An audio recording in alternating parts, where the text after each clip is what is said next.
Kita bersyukur pada kesempatan pagi yang penuh dengan keberkahan ini, asik diberi kesempatan oleh Allah untuk hadir di tempat yang dimuliakan oleh Allah, mengisi waktu ke depan selama beberapa menit sebagai investasi akhirat kita.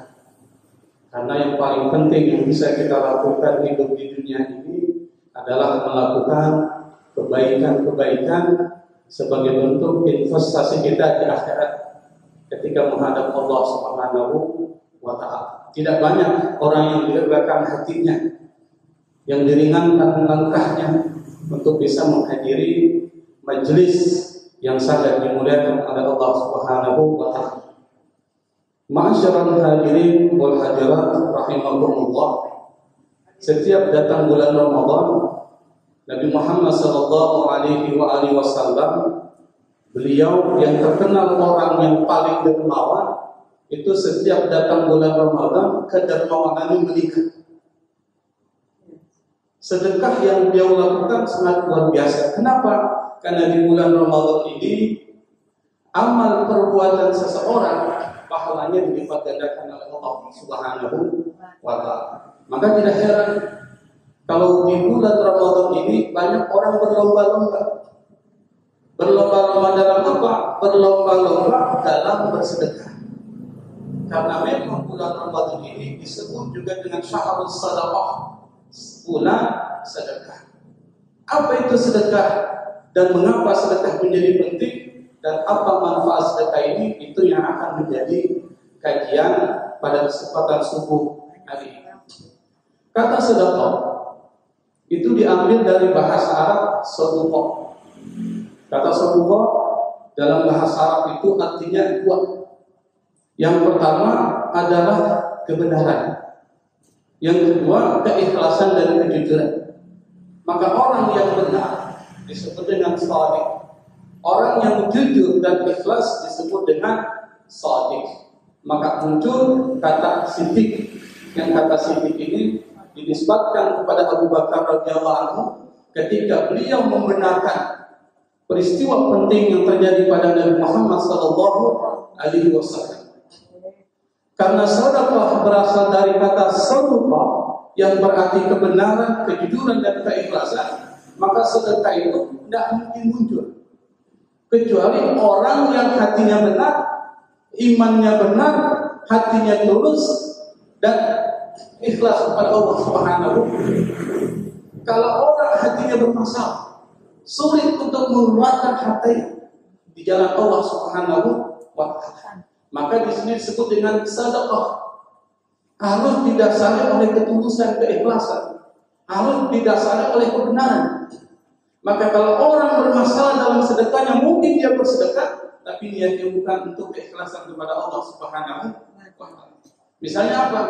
Supaya dilihat orang. Kita kan sering lihat ada orang bersedekah, catat ya nama saya catat. Nanti disebutin tuh pada saat ketika pengumuman. Ada lagi orang yang bilang nggak usah disebut nama saya. Pada saat ketika diumumkan yang memberikan harta 1 juta menyumbangkan namanya Abdullah, dia bilang sama temannya, kau tahu nggak Abdullah itu siapa? Itu saya. Artinya apa? Di sini ada sifat ingin dilihat oleh orang. Maka orang yang bersedekah kalau didasari oleh ketulusan hatinya, maka dia tidak mungkin memperlihatkan sedekah. Yang kedua, kalau orang bermasalah di dalam hatinya, dia mungkin bersedekah, tapi bersedekahnya tidak sesuai dengan kebenaran. Maksudnya apa? Ya, tidak banyak yang bersedekah padahal hartanya banyak. Dia orang kaya tapi sedekahnya tidak sesuai dengan kekayaannya. Itu banyak yang kita lihat seperti itu. Atau orang uangnya itu miliaran, tapi sedekahnya cuma 20.000 sampai 50.000. Padahal 1 juta kalau dia sumbangkan itu tidak mempengaruhi hartanya. Maka orang yang benar-benar bersedekah itu adalah orang yang hatinya tulus, orang yang hatinya benar dan ikhlas kepada Allah Subhanahu wa Ta'ala. Itu yang pertama. Oleh karena itu, maksud dari tujuan syariat sedekah itu adalah untuk menghilangkan sifat gigi. yang ada di dalam diri kita, hati kita. Jadi Allah syariatkan sedekah itu untuk menghilangkan sifat kikir yang ada di dalam diri kita. Kenapa? Karena memang telah dihiasi kepada diri kita kecintaan terhadap harta. Sehingga karena kita cinta kepada harta, maka kita jadi kikir. Karena kita cinta betul kepada harta benda, kita kumpulkan, kita hitung, padahal kita akan menguatkan muncul sifat kikir. Maka Nabi mengatakan, iyyakum wasyuha fa inna syuha ahlaka man kana qablakum. Jauhi dari sifat kikir. Kenapa? Karena sifat kikir telah membinasakan umat sebelumnya. Lalu Allah berikan contoh.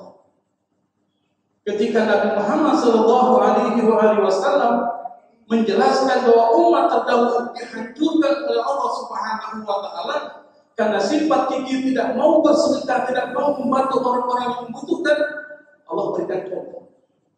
Yang contoh itu untuk dikenang oleh kita sampai hari kiamat. Kira-kira tahu nggak siapa contohnya? Tahu tak? Siapa?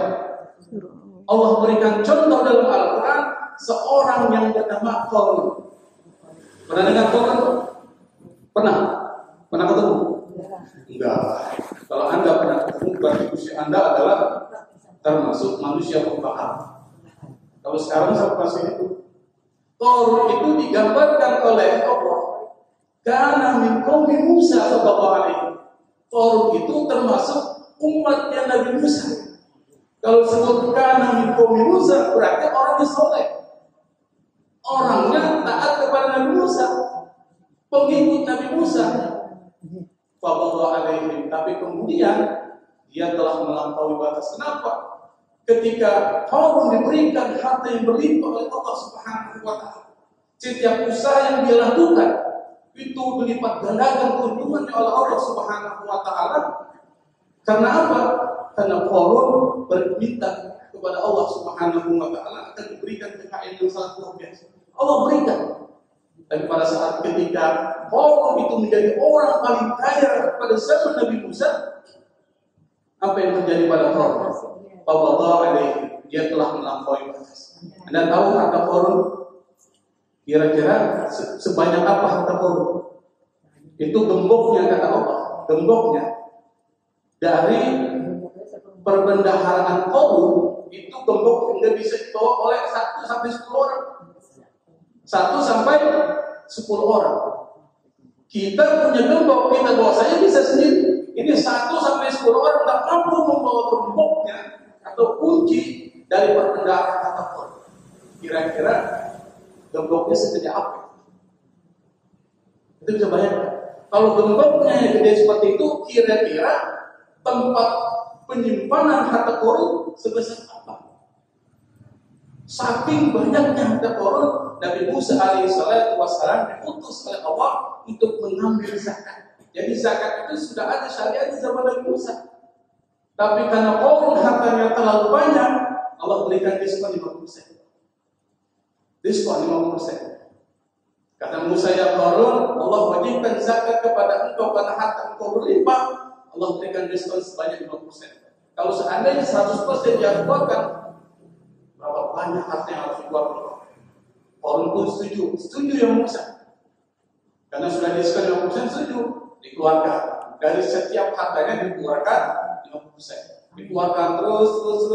Pas dikeluarkan, ternyata hartanya yang untuk dikeluarkan dibagikan kepada orang-orang miskin itu sampai setinggi masjid ini, Pak, saking banyaknya harta Qarun. Qarun lihat, ini harta yang saya keluarkan banyak banget ini. Yang kerja saya, yang kerja mati-matian saya, kok yang menikmati orang lain? Muncul sifat pikir Qarun, lalu kemudian Qarun tidak hanya memberikan zakat kepada orang yang membutuhkan, tapi juga memfitnah Nabi Musa alaihissalam. Nabi Musa difitnah, Nabi difitnah. Nabi difitnah bukan fitnah biasa, ini fitnah sembarangan. Fitnah yang luar biasa. Nabi Musa dituduh berzina dengan seorang lelaki. Disebarkan berita. Sampai Nabi Musa alaihissalam berdoa kepada Allah, ya Allah, tenggelamkan Qarun beserta hartanya ke dalam tanah. Akhirnya Allah kabulkan doa dan permintaan Nabi Musa.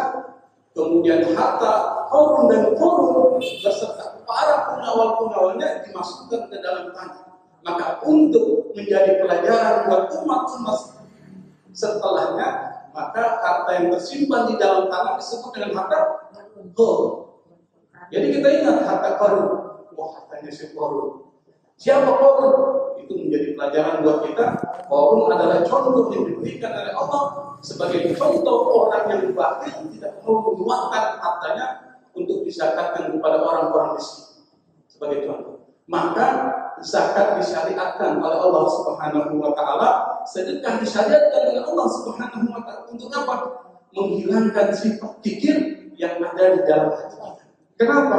Karena sifat kikir itu telah membinasakan umat sebelumnya. Lalu Allah tegaskan dalam Al-Qur'an, "Wa may yuqa shuhha nafsihi fa ulaika humul muflihun." Barang siapa yang terjaga dari sifat kikir, maka dia adalah orang-orang beruntung. Maka konsep sukses, muflih itu sukses, itu terkait dengan apa? Kedermawanan. Maka salah satu cara untuk bisa menjadi orang sukses, kata Allah, jadilah orang yang dermawan. Kenapa? Karena Allah mengatakan, wa may yuqa shuhha nafsihi fa ulaika humul muflihun. Barang siapa yang terjaga dari sifat kikirnya, dia adalah orang sukses. Kira-kira mau sukses enggak? Pasti semua orang mau sukses. Kuncinya apa? Berbanyak bersedekah. Kuncinya. Oleh karena itu, karena syariat, sedekah ini syariat, setiap syariat ada manfaat.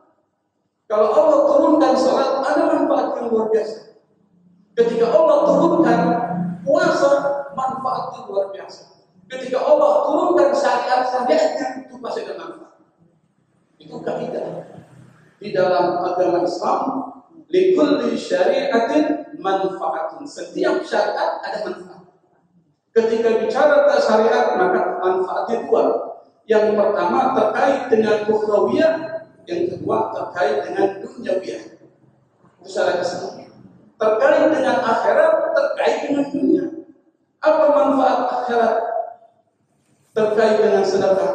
Yang pertama, pahalanya begitu besar. Dan hidup kita yang singkat ini, ingat bahwa umur kita itu antara 60 sampai 70 tahun. Yang sekarang mungkin ada ini 50, ada 60 di sana, ada 70. Ingat, itu umat Nabi Muhammad sallallahu alaihi wasallam berkisar baina sittin wa sab'in, antara 60 sampai 70. Kalau kita tidak isi dengan kebaikan-kebaikan, pada saat menghadap Allah kita akan menyesal. Maka perlu memperbanyak kebaikan termasuk bersedekah. Kenapa? Karena ini adalah pahalanya besar, apalagi di bulan Ramadan. Bidallah ila sab'imi'ati dhifin, dilipat gandakan oleh Allah Subhanahu wa taala sampai 700 kali lipat. Anda punya uang 10.000, dimasukkan ke teramal masjid. Pahalanya itu dikali 10 dikali 700. Karena di bulan Ramadan dilipat gandakan dikali 700. Kira-kira banyak atau sedikit? Banyak. Makanya setiap Jumat 10.000 kita siapkan tuh. Minimal 10.000 lah. Apalagi bulan Ramadan. Kalau uang lebih 50.000. Kalau uang lebih lagi 100.000. Kenapa? Karena di bulan Ramadan ini kelipat gandaannya bonusnya besar. Hidup kita ini adalah investasi kebaikan, investasi akhirat. Maka sayang kalau kita tidak investasi di bulan Ramadan. Yang kedua, manfaat akhirat adalah nanti Anda meninggal. Ketika Anda meninggal, apakah langsung ke surga? Kira-kira kalau meninggal masuk ke alam apa? Alam barzakh. Alam barzakh itu adalah satu alam transit antara dunia dan akhirat. Kita tidak mungkin masuk ke alam akhirat nanti. Kenapa? Karena belum waktunya. Maka berada di alam barzakh. Apakah alam barzakh tidak ada kehidupan? Ada. Maka orang meninggal itu bukan meninggal dalam pengertian dia langsung hilang, tapi dia berpindah dari satu tempat ke tempat yang lain. Pindah dari alam dunia, alam fisik kepada alam barzakh, alam arwah. Dia kalau pindah berarti mati enggak? Mati enggak, Pak? Dia pindah. ke alam yang lain, itu berarti mati kan? Itu bukan mati, berpindah. Karena dia berpindah, berarti dia hidup di alam barzakh. Orang yang hidup di alam barzakh, di alam kubur, itu pernah komplain kepada Allah. Yang komplain itu direkam oleh Allah dalam surat Al-Munafiqun, wa anfiqu mimma razaqnakum min qabli an ya'tiya ahadakumul maut fa yaqul rabbi laula akhartani ila ajalin qarib fa asaddaqa wa akum minas salihin. Kata Allah dalam Al-Quran, infakkan, belanjakan di jalan Allah apa? Sebagian rezeki yang kami berikan kepada Allah. Min qabli ayya ahadakum maut, sebelum datang kepada kalian apa? Kematian.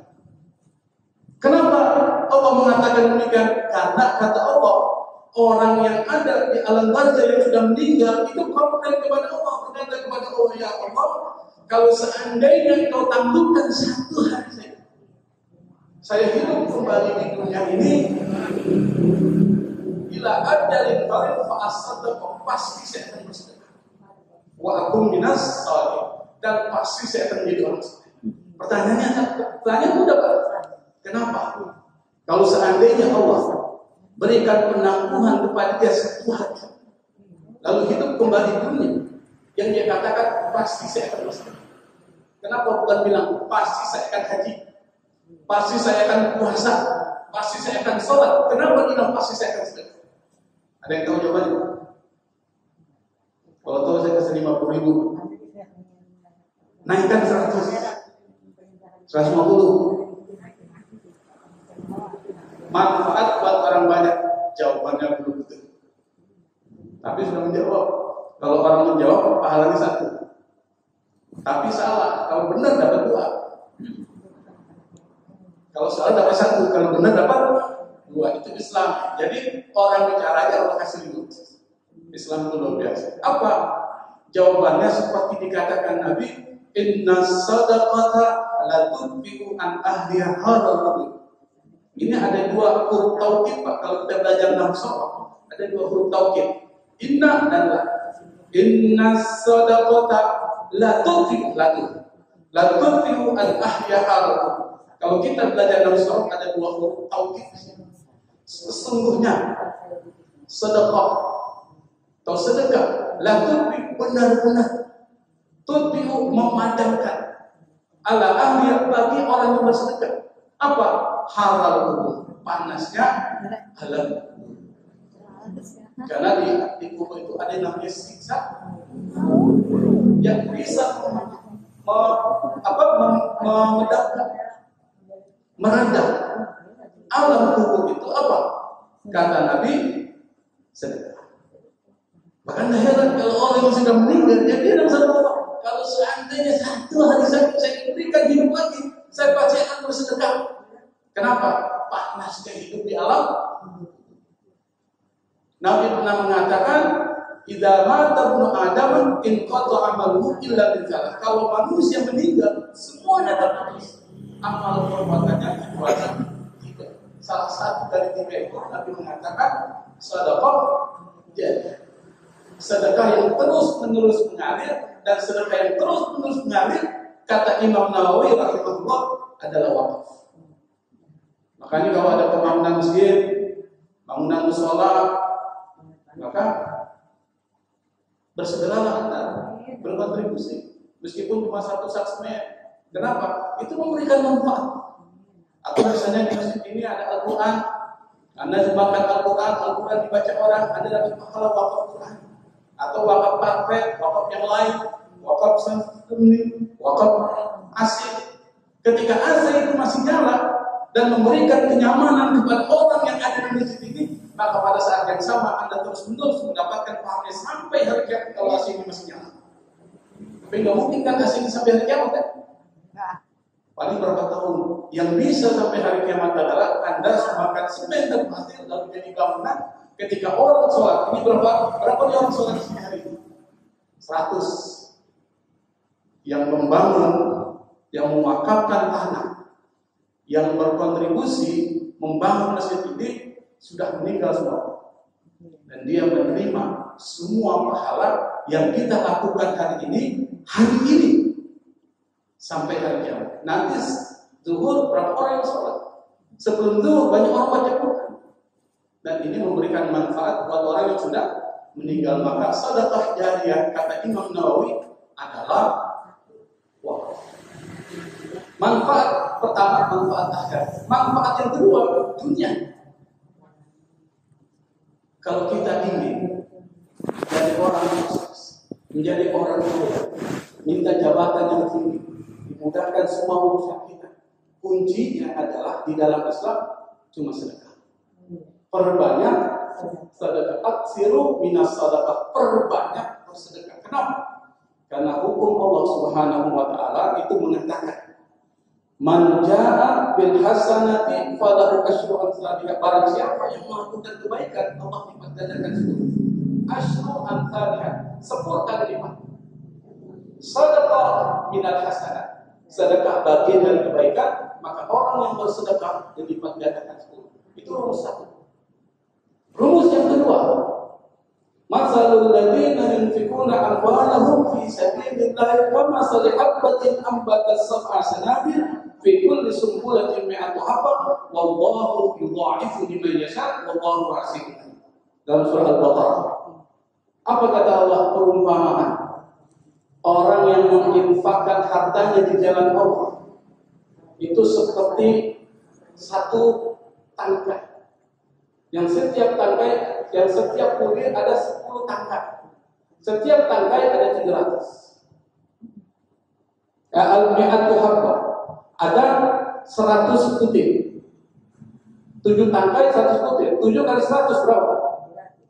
7 kali 100 700. Berarti rumus yang ketiga dikali 700. Kalau kita gabungkan firman Allah pertama dengan firman Allah kedua, maka rumusnya adalah X kali 10 kali 700. Itu rumusnya. Nah sekarang saya mau berikan contoh. Kita ini kan seringkali mengukur sedekah dengan matematika kita. Matematika yang kita pelajari dari semenjak SD, SMP, SMA, perguruan tinggi, itu matematika yang basisnya adalah materialisme. Materialisme itu artinya mengukur segala sesuatu yang ada kalau bisa diakses oleh panca indera, bisa dilihat, bisa diraba, bisa didengar, bisa dirasa. Segala sesuatu yang tidak bisa dilihat dianggap tidak ada itu materialisme. Maka orang-orang Barat pahamnya materialisme, maka dia sekuler dan anti Tuhan, ateis, tidak punya Tuhan. Kenapa? Tuhan tidak bisa dilihat, Tuhan tidak bisa diraba. Karena dia mengatakan segala sesuatu yang tidak bisa dilihat itu tidak ada.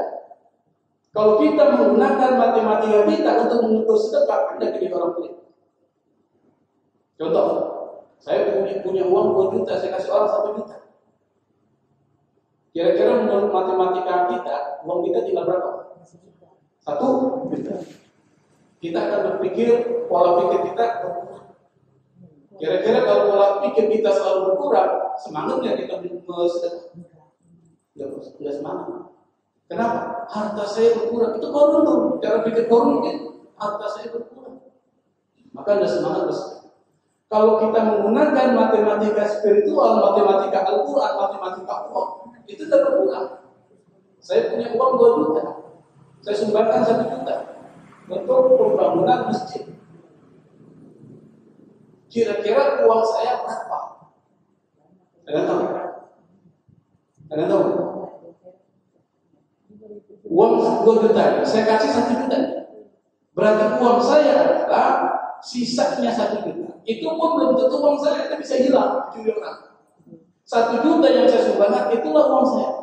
The real property adalah uang yang saya sumbangkan. Nah, uang yang saya sumbangkan berlaku hukum matematika Allah. Apa? Kali 10 kali 700. Berarti 1 juta kali 10 kali 700. Berapa ya? Berapa? Siapa yang jago matematikanya? 7 miliar. Berarti uang saya adalah 1 juta tambah 7 miliar. 7 miliar 1 juta. Kira-kira bertambah atau berkurang? Bertambah. Semangat saya. Kalau bertambah saya semangat. Saya keluarkan 2 juta. Berapa uang saya? Saya sumbangkan 2 juta. Semuanya saya sumbangkan. Berapa uang saya? 14 miliar. semakin banyak Anda menyumbangkan, maka semakin banyak harta Anda. The more you give, the more you get. Semakin banyak Anda memberi, maka semakin banyak Anda akan memperoleh. Itu hukumnya. Hukum sedekah seperti itu. Maka Anda heran kalau para sahabat itu berlomba-lomba. Siapa Abu Bakar As-Siddiq radhiyallahu anhu? Karena dia sudah siddiq, sudah benar imannya, tulus dan ikhlas. Pada satu ketika Nabi Muhammad sallallahu alaihi wasallam dia berkata kepada para sahabat, kita mendapatkan tugas dari Allah untuk melakukan peperangan, jihad di jalan Allah, tapi kita kekurangan dana, biaya operasionalnya kurang. Kira-kira ada nggak di antara kalian, kata Nabi, yang mau menyumbangkan hartanya membiayai perang ini? Apa kata Bapak? Saya akan sumbangkan semua harta saya untuk membiayai perang. Kira-kira ada nggak orang Pak di dunia ini yang berani menyumbangkan hartanya membantu perjuangan Rasulullah SAW? Perjuangan Islam ada nggak? Paling setengahnya, paling banyak, paling seperempat, semuanya. Sampai kemudian Nabi Muhammad Sallallahu Alaihi Wasallam berkata kepada Abu Bakar, ya Abu Bakar, al-tarakta li ahlika syai'an, apakah kau tinggalkan sedikit untuk keluargamu? Apa kata Abu Bakar? Taraktu lahum Allah wa Rasulah, saya tinggalkan buat mereka wahai Rasul, Allah dan Rasul. Luar biasa. Maka kalau ada kelompok orang yang menghina para sahabat, siapa dia di antara sahabat itu dibandingkan sahabat? Imannya luar biasa. Kalau ditimbang iman yang ada di dunia ini dengan imannya Abu Bakar, tidak sebanding. Imannya orang yang ada di dunia ini dengan imannya Abu Bakar, tidak sebanding. Kenapa? Abu Bakar sudah membuktikan. Maka disebut dengan as-siddiq. Keimannya luar biasa. Termasuk Ali bin Abi Thalib. Satu ketika Ali bin Abi Thalib pulang ke rumahnya, dia ketuk pintu rumah, lalu dia mengucapkan salam. Fatimah radhiyallahu anha membuka pintu rumah. Dia berkata kepada Ali, berkata kepada Fatimah, ya Fatimah, al indaka syai'un, apakah ada sesuatu yang bisa saya makan? Apa kata Fatimah? Tidak ada, wahai suamiku, ada uang 6 dirham. Uang 6 dirham ini, kata Fatimah, saya peroleh dari hasil berhajat kami dari sahabat Nabi. Dan uang 6 dirham ini saya akan gunakan untuk memberikan makan pada tus asap dan mesin yang tidak kelaparan. Kata Ali, uang 6 dirham itu serahkan saja ke saya. Nanti saya akan memberikan makanan yang asap. Uang itu diberikan kepada Ali bin Abi Thalib radhiyallahu anhu. Pergilah Ali, sebelum sampai pasar ada orang miskin berpakaian, tapi pakaiannya enggak setengah berpakaian. Lalu dia berkata, ya Ali, barang siapa yang meminjamkan pinjaman di jalan Allah, Allah akan lipat gandakan pinjaman itu. Ali bin Abi Thalib tinggal uang 6 dirham satu-satunya, Pak, itu diberikan kepada orang miskin. Coba kalau kita punya uang 100.000 buat makan anak istri kita dan keluarga kita 100.000.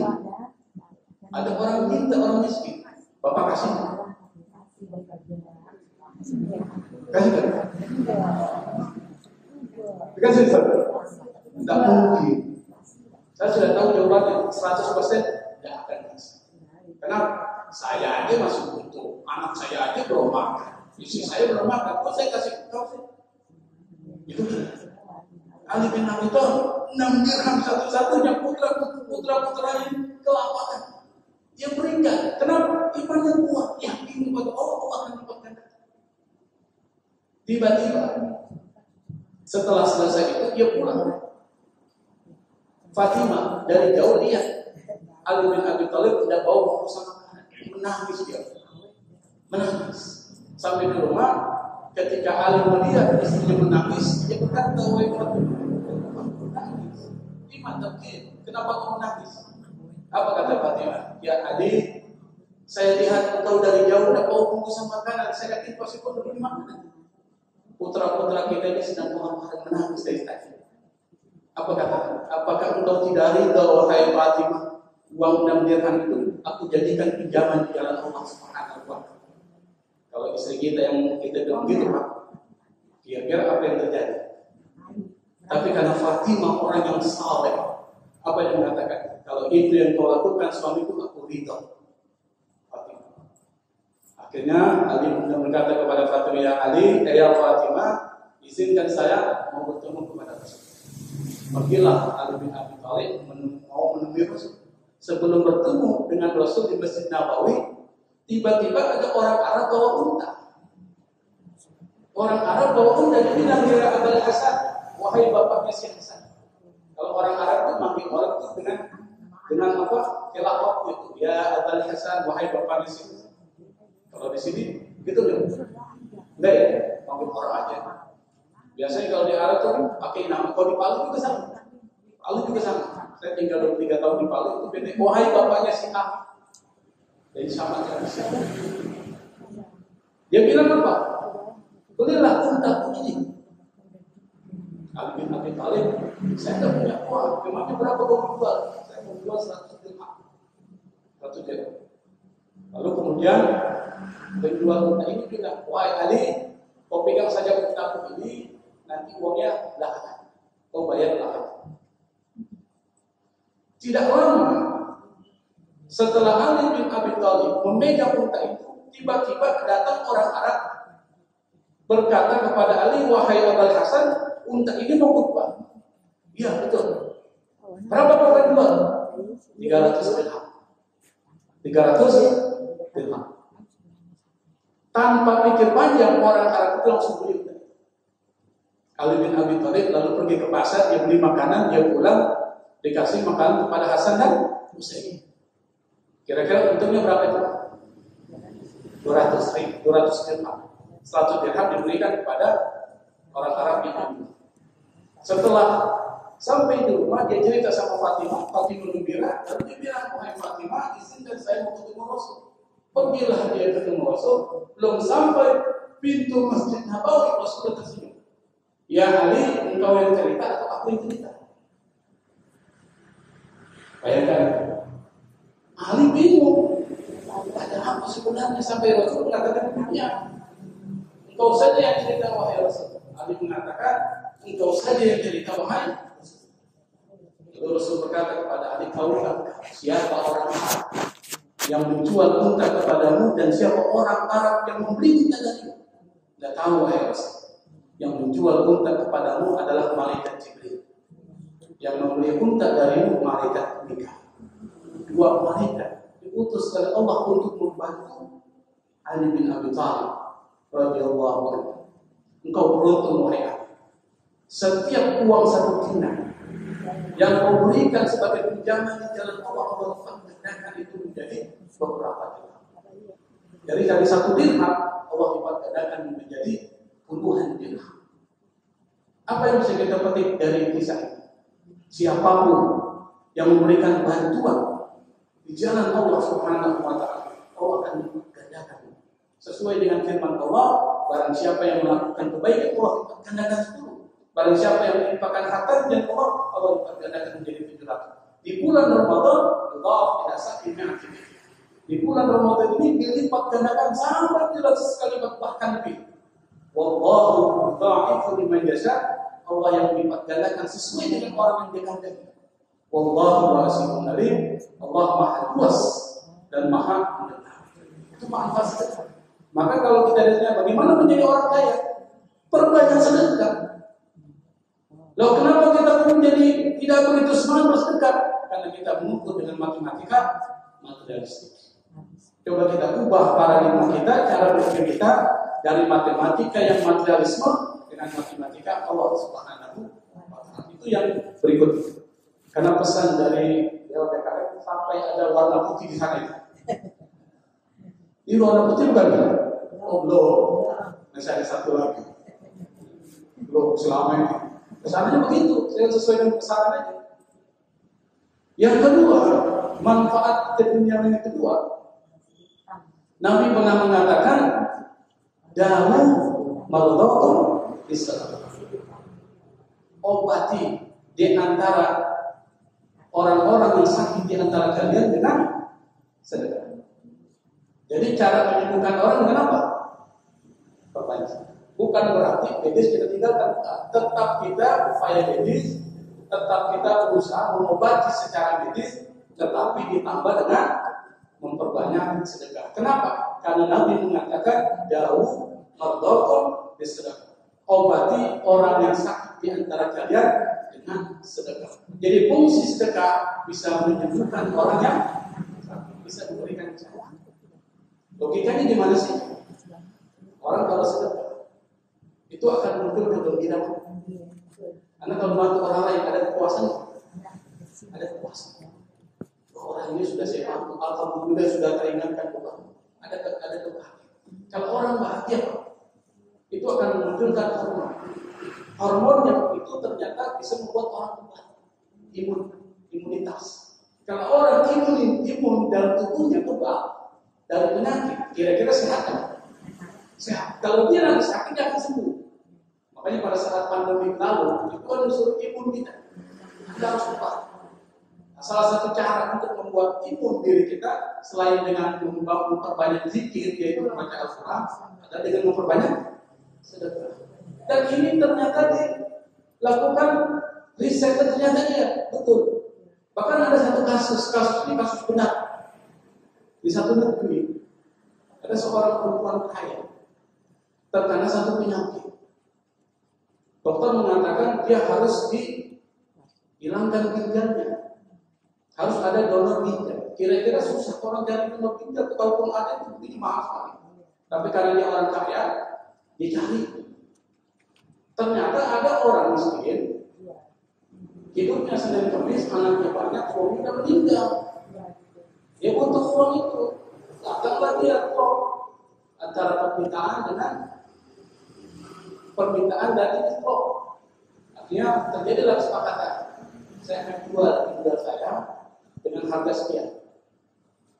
Sang perempuan yang membutuhkan donor ginjal setuju. Dokter juga setuju, sudah diperiksa ternyata oke, cocok ginjal. Nanti 2 minggu yang akan datang akan diadakan operasi. Biasanya kan ada yang disebut dengan tahap penstabilan itu harus dilakukan.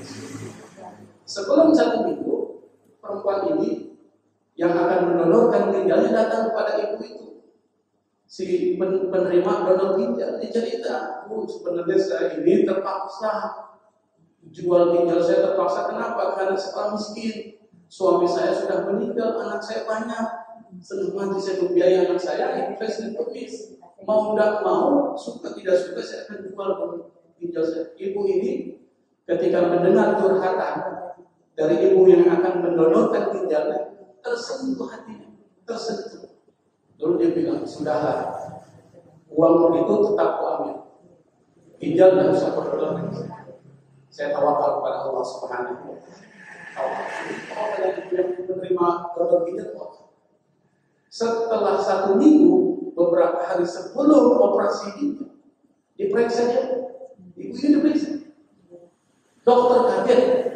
Kenapa dokter kaget? Ternyata normal. Tidak lagi butuh normal. Dokter kaget, apa yang melakukan sampai seperti ini? Tidak, saya tidak ada salah. Oh mungkin katanya, mungkin saya sedekahkan semua sebagian harta saya untuk memberi ginjal itu sudah saya sedekahkan saya. Jadi tidak ada lagi namanya donor. Oh mungkin karena berkat sedekah itu maka Allah berikan kesembuhan kepada. Kenapa? Karena sedekahnya itu shadiq tulus, ikhlas. Jadi kalau Anda sedekah ikhlas, itu akan memberikan pengaruh. Tapi kalau sedekah itu dia tidak memberikan pengaruh. Tapi kalau 10.000 Anda kasih ke masjid tidak ikhlas, keterlaluan. Kalau ikhlas sudah seharusnya 10.000 tidak ikhlas. Kalau 10.000, nah kalau 1 juta, 2 juta, kalau kita hidupnya pas-pasan, misalnya kita hidup uang 50.000 satu hari, kita sumbangkan 50.000 orang kita. Karena dalam keadaan kekurangan dia mampu memberikan sedekah. Tapi kalau orang kaya, penghasilannya 1 bulan katakanlah 100 juta, lalu dia menyumbang 1 juta, itu wajar, belum hebat. 1 juta 1 bulan wajar, belum hebat. Kenapa? Karena uangnya masih banyak. Tapi kalau dia pas-pasan punya uang 20.000, Lalu dia sumbangkan 20.000, itu orang hebat. Kenapa? Dalam keadaan kekurangan, dia masih mau infak dan sedekah. Tapi kalau kita tidak punya harta, Nabi mengatakan infaklah dengan senyuman. Ini yang paling rendah ya. Maka ada santri ketika kiai belajar sama kiai, dia bilang tabassumuka fi wajhi akhika sadaqah, senyum terhadap saudara sedekah. Itu setiap ada terowol disenyum terus. Tapi temannya bingung, kenapa kau setiap lihat terowol kau senyum? Dia tidak punya uang. Kata Nabi mengatakan kalau tidak punya uang senyum dengan sedekah dengan senyuman. Maka setiap terowol saya senyum aja. Salah paham konsep. Kalau orang salah paham konsep, nanti saya berikan terakhir Pak. Lucunya orang yang salah memahami konsep. Nah, ternyata tabassumuka fi wajhi akhika sadaqah, senyum terhadap saudara bersedekah. Berarti sedekah punya fungsi menyembuhkan atau memberikan kesehatan. Diriset oleh orang Barat. Orang Barat ini kan lucu, segala sesuatu yang dari Islam jadi riset. Apakah benar senyum itu bisa memperpanjang usia, memberikan kesehatan? Diriset, diteliti. Lalu kemudian diteliti beberapa orang yang senyum dan tidak senyum. Jadi ada dua kelompok. Yang satu kelompok yang sering senyum, kelompok kedua yang tidak pernah senyum. Diteliti selama puluhan tahun. Jadi kalau dalam bahasa penelitian namanya longitudinal study, penelitian berbasis kajian yang panjang. Diteliti. Hasil penelitian itu menyimpulkan orang yang banyak senyum masa hidupnya lebih tinggi daripada yang kurang senyum. Jadi kalau bapak kurang senyum, itu lebih cepat diambil oleh Allah Subhanahu wa Ta'ala. Maka perbanyak senyum, tapi jangan senyum-senyum sendiri. Kalau senyum-senyum sendiri nanti dibawa ke sumber waras. Jadi perbanyak senyuman. Kenapa? Senyum itu sedekah memperpanjang umur. Kalau kita ingin diperpanjang umurnya, perbanyak senyum. Kenapa? Karena orang yang senyum itu akan meningkatkan hormon kebahagiaan. Kalau orang bahagia, maka dia imun. Dari berbagai penyakit. Kalau orang kebal dari berbagai penyakit, maka dia jarang sakit. Kalau orang jarang sakit, umurnya banyak. Kira-kira logis nggak? Logis. Maka kita harus pahami dengan benar. Ada satu terakhir ini. Sudah terang ini? Terakhir. Jadi ada seorang. Dia orang dari Sulawesi, bukan dari Jakarta. Saya mau bicara orang Betawi, itu orang Betawi parah. Orang dari Sulawesi, dia satu ketika mendapatkan door prize. Door prize itu artinya apa? Undian, dapat hadiah undian. Undiannya ada sembarang, dapat liburan ke luar negeri, ke negara berbahasa Inggris. Itu negara Inggris. Dia dapat door prize. Orang ini orang kampung. Sekolahnya cuma sampai SMA, belajar bahasa Inggrisnya pun bolos terus. Waktu dia SMA dia udah suka belajar bahasa Inggris. Nah, satu ketika dia bilang sama temannya, "Gak usah lah saya berangkat." Dia bilang, "Jangan, kapan lagi ada peluang emas seperti ini, itu aja. Saya nggak bisa bahasa Inggris, tahu apa tuh." Yang penting begitu. Akhirnya dia pergi, sampai di sana disuruh isi formulir. Tahu formulir kan? Formulir kalau dalam bahasa Inggris kan yang pertama tertulis apa? Name. Dia tulis. Yang kedua tulisan itu birthplace. Birthplace artinya tempat tanggal lahir. Dia masih bisa isi. Ini gampang ini. Semua orang juga tahu. Anak istri juga tahu di sini. Tulislah Maras tanggal sekian, bulan sekian, tahun sekian. Yang ketiga ada tulisan nationality, kewarganegaraan kebangsaan. Ditulis cuma satu Indonesia. Yang ketiga seks. Yang keempat seks. Dia bingung bang seks. Kalau dalam formulir seks itu artinya jenis kelamin. Jenis kelamin seks. Benar belajar jenis kelamin artinya seks. Karena dia tidak tahu kalau seks itu artinya jenis kelamin, yang dia tahu hubungan suami istri. Dia tahu rumah seks itu hubungan suami istri. Apa dia isi? 2 kali seminggu. Artinya apa? Salah paham. Nah, orang salah paham terhadap satu kata itu bisa mempengaruhi orang salah paham terhadap Islam. Makanya setiap ada pengajian hadiri supaya kita tidak keliru memahami Bismillahirrahmanirrahim. Assalamualaikum warahmatullahi wabarakatuh.